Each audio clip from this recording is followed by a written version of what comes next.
Dean. Well, congratulations on the documentary. Um, First off, tell us a little bit about why you wanted to make this documentary. What's the perspective that you're bringing? That there's been a lot written about this idea, this topic, especially recently. What's the new take that you have for it? Sure. I'm an independent filmmaker, and so I've done westerns, sci-fi, different genres. I also work as a documentarian in television, doing A&E, Bravo, Discovery, Fox, etc. And so I've seen and participated in some UFO docs, but I noticed that all of them have one thing in common, and that's that they're told from the human's perspective. And so even as a filmmaking exercise, I thought, wow, what would it be like if we were to look at it from their perspective, even as a hypothetical? And if I was going to do that, I wouldn't want to pull in people necessarily that just work in the UFO space, but pull in people that are amazing, world-renowned scientists from Oxford, NASA, Harvard, et cetera, and get their take on what that would be. And what were some of the big learnings that you got from talking to this larger group of people about this topic? What new did you discover? Well, I discovered that everything that I thought I knew about UFOs and the phenomenon, let's call it, was really shallow.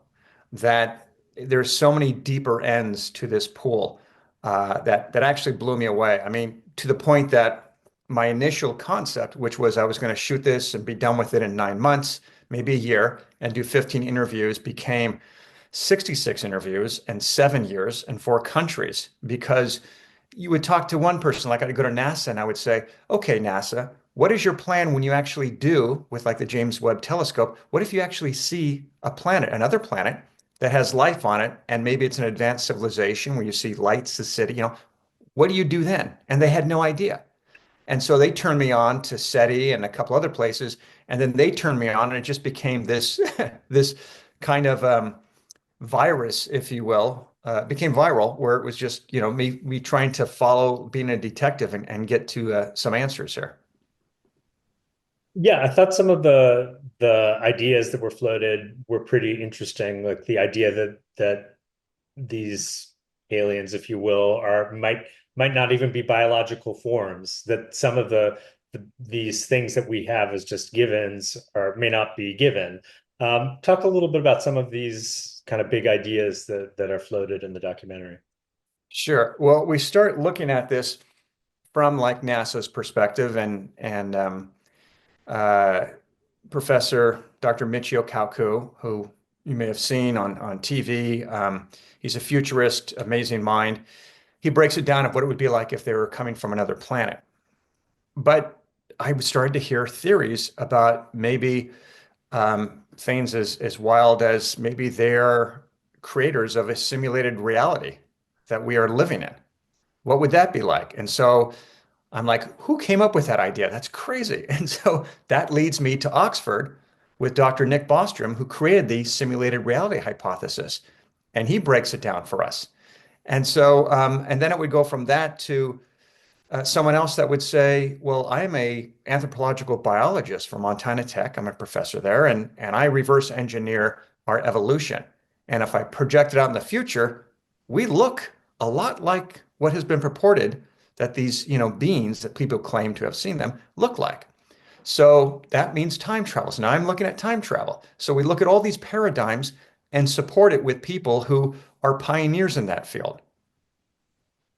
What were some of the stories of people who'd had encounters with these craft, like the Kevin Day, who was a military pilot? Tic Uh, Tac, right? yeah, talk about some of the more interesting stories that you uncovered of people who've actually seen these crafts. Sure. First of all, the documentary is made for people who are uh, kind of amateurs to this. They're maybe UFO bi-curious, if you will, and then also for people who are hardcore into this. And so I try to do mic drops for each end of the spectrum. So it was really kind of trying to find something that was that would take it to the next level. That would be something that um, if you didn't know about this, um, you would kind of you would be thrown into the. It's kind of like when you take a lobster and it's slow boil and then you go up and up. So that's not entirely asking that question, answering that question. For the people that you did interview for the documentary who had these encounters, what were the most compelling stories that you found? Right. Okay. So we touched on the Tic Tac. Now, Tic Yeah. Tac case was out in the media. Everyone saw that. That's when the Navy actually came out and said, well, they're not from this planet because they're not us and they're not our enemies. So it's something else. Once that happened, that meant that the toothpaste was out of the tube. It's not getting back in. And so at that point, there was a paradigm shift. And so we all saw the footage. If you were paying attention and into this space and were curious about it, we saw footage, murky black and white, of this tic tac, this little object moving around.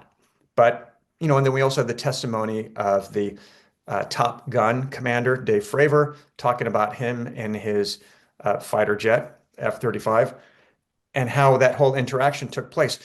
But I couldn't really fully take it in. And so I wanted to see what that would look like. And so I brought in this animator who did the animation for the Oscar-winning film Searching for Sugarman.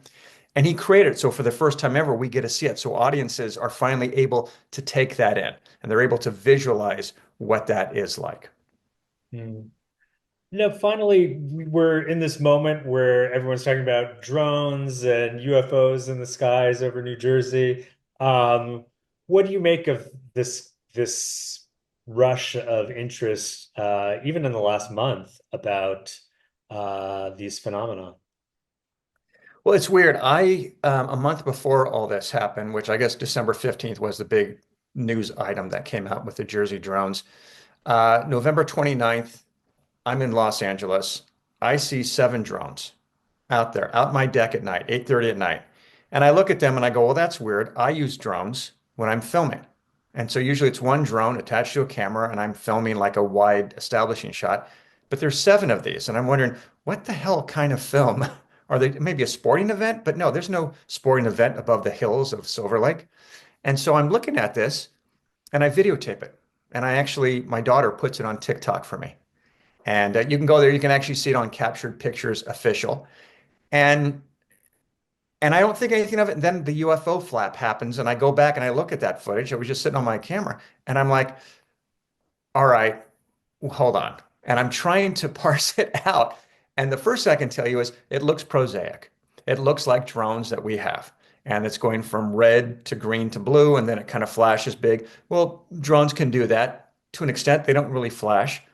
But the structure of these and everything look like it's conventional to here. But the fact is, these are staying up in the air longer than any drones that are described as this. So they're reacting in a very strange way. Also, the fact that it's not just Jersey, it's Langley, it's other areas, and it's other countries, which hasn't gotten a lot of news. And so I always go off of what the officials say, and the officials have been really cagey, really dodgy about describing it. They say, well, we're not sure who it is, but we're looking into it. Yeah, it does seem strange. I mean, a lot of people think it's China. A lot of people think, it could be. What do you think it could be? A visitor from another part of the universe? The phenomenon, it's kind of like it's none of the above and all of the above. Yeah. Certainly, we're going to have technology where we can keep drones up in the air for a long time. Whether you are powering them with, as an example, nuclear power or whatever, where you could keep it up there and keep it charged, that's probably been done or being developed. So it definitely could be prosaic. The the thing that I'm not seeing is there a phenomenon with that. Like I'm not seeing, um, blackouts happening underneath them, cities. I'm not seeing them landing and anything, extravagant happening. It just seems to be these drones that are, checking it out. One could say maybe it's like a recon where they're scouting and doing that.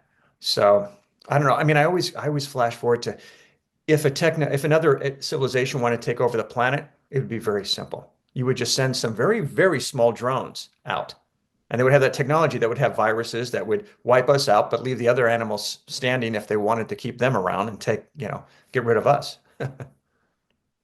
Finally, what do you hope that the audience takes away from all that you've learned? I hope what they take away is that they have options with regards to what these things are. I'm not very keen on documentaries that come out and say, this is the answer to this. This is it. We've nailed it. Here it is. Boom. I don't think that that's ever possible. The phenomenon is a moving target. So I hope what they take away is they get a chance to see several different paradigms of where they could be coming from and be able to make that decision on their own. And maybe they're inspired to look into it, into, those different aspects of it. But I also want them to be entertained. I mean, it's really fun. When I make, projects, I try to put a lot of levity into it and make it cinematic and entertaining. Well, I think you certainly succeeded in that regard. Dean, congratulations. Thanks so much for taking time to tell us about it today. Thank you, Eric. I appreciate it. Thanks for watching the U Interview channel. With over 3,000 original celebrity videos, we have one of the largest collections of celebrity interviews anywhere. So remember to like and comment on our videos and subscribe to the channel. If you want to get more involved, you can become a member of the channel. Membership has its perks. You can see exclusive celebrity videos and get the opportunity to ask our celebrity guests questions. We can't wait to hear from you.